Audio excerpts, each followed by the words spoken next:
There's a quote from one of my English teachers named Mr. Fisk. He had a great quote that said, "Rest at the end, not in the middle." And that's something I always live by. I'm not gonna rest, I'm gonna keep on pushing now. There are a lot of answers that I don't have, even questions that I don't have. But I'm just gonna keep going. I'm just gonna keep going, and I'll figure these things out as we go. I had a summer where I played basketball when I was like 10 or 11 years old, and here I come playing, and I don't score 1 point the entire summer, not one. How'd you not score? Because I was terrible. Not a free throw, nothing, not a lucky shot, not a breakaway layup, 0 points. And I remember crying about it and being upset about it. And my father just gave me a hug and said, "Listen, whether you score 0 or score 60, I'm gonna love you no matter what." Wow. Now that is the most important thing that you can say to a child. Because from there, I was like, okay, that gives me all the confidence in the world to fail. I have the security there. But to hell with that, I'm scoring 60. Let's go. Right. And from there, I just went to work. And I stayed with him. I kept practicing. I think that's when the idea of understanding a long-term view became important, because I wasn't going to catch these kids in a week. I wasn't going to catch them in a year, right? So that's when I sat down and said, okay, this is going to take some thought. I think the best way to prove your value is to work, is to learn, is to absorb, to be a sponge, right? But you always want to outwork your potential. You know, as hard as you believe you can work harder than that. I mean, you got to figure it out. If you really have an obsession to figure it out, you will figure it out, right? And every puzzle is constructed differently. Right? AI's situation when he came into the league was different than mine. Mike's situation in Chicago was different than mine. Right? Everybody has a different puzzle, man. You just got to figure out your own puzzle. You know, basketball for me was the most important thing. So everything I saw, whether it was TV shows, whether it was books I read, people I talked to, everything was done to try to learn how to become a better basketball player. Everything. And so when you have that point of view, then literally the world becomes your library to help you to become better at your craft. You're out running on the track, working out, and you start talking to yourself saying, man, my knee is really sore right now. Maybe I'm doing too much. Maybe I need to back off, you know. Man, my lungs are burning. Maybe I can just slow down here. I'll do like an extra 2 sets tomorrow. You know, it'll be okay. Yeah. Right? That sort of stuff. Yes. Like that stuff's dangerous. Yes. And that's when you just got to say, you know what? I'm not negotiating with myself. Yeah. The deal was already made. The deal was made when I set out at the beginning of the summer and said, this is the training plan I'm doing. I signed that contract with myself. I'm doing it. You know, throughout that process, you'll start talking to yourself like, man, I think I need to, maybe if we, nope. You gotta set the example. This is another obstacle.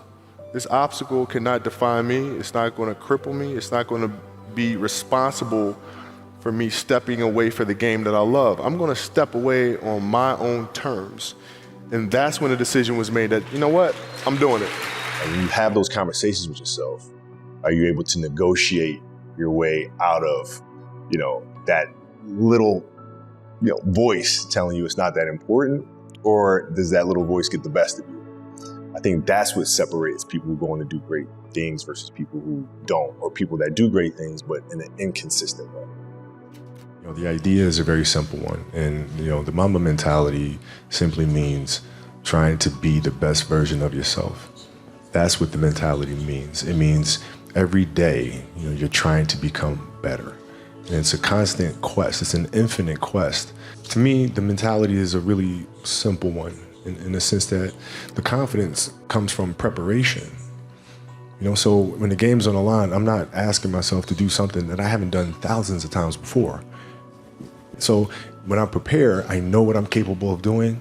I know what I'm comfortable doing, and I know what I'm not comfortable doing. Just piece by piece, and it's the consistency of the work, which Monday, get better. Tuesday, get better. Wednesday, get better. And you do that over a period of time, you know, not like 1 month or 2 months. I mean, it's 3, 4, 5, 6, 7, 8, 9, 10 years. And then you can get to where you want to go. It's really just a journey of evolution every day. It's just constant improvement, constant curiosity, constantly getting better.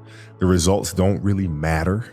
It's the figuring out that matters. Every person has the ability to put one foot in front of the other. So you look at every challenge at every step, and That's how you're able to be resilient and come back from these things. You have to sit and ask yourself what is truly going to get you up in the morning, what's going to keep you up at night. And when you find what that answer is, you stay true to that. If you got to get up every single morning and remind yourself how hard you need to work, you probably need to choose a different profession, because that shouldn't be there. I wake up in the morning excited to get to it. If I'm not training, I'm missing it. If I'm not watching a game of basketball, I miss it.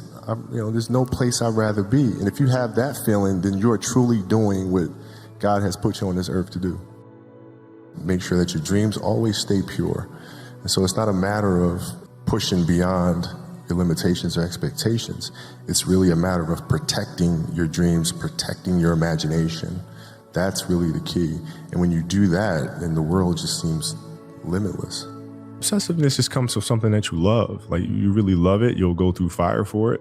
You'll go through the ups and downs with it, and you'll just keep at it because you love it so much, But what stays is, how do you use your passion and use that to inspire somebody else to create their passion?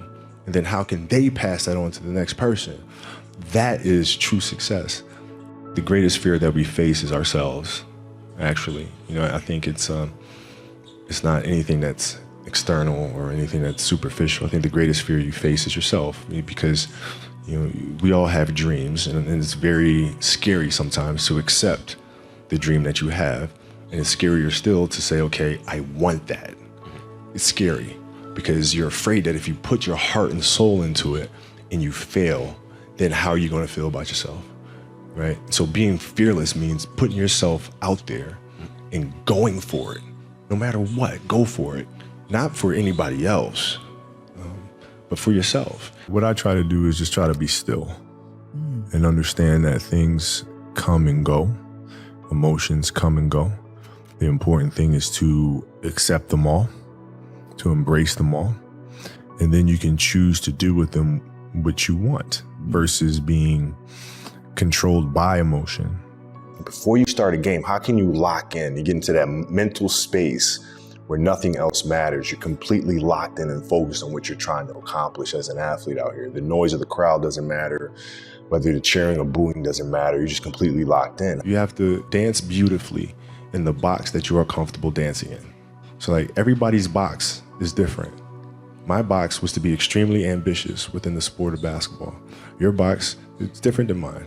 Right? Every kid here has their own box, but it doesn't mean that your box isn't as beautiful as mine. What are you comfortable being? What is it that you want to do with your life? And once you have that, then you try to live it to the best of your ability. I made a promise to myself from that day that I was going to work that hard every single day, so that when I do retire, I have no regrets.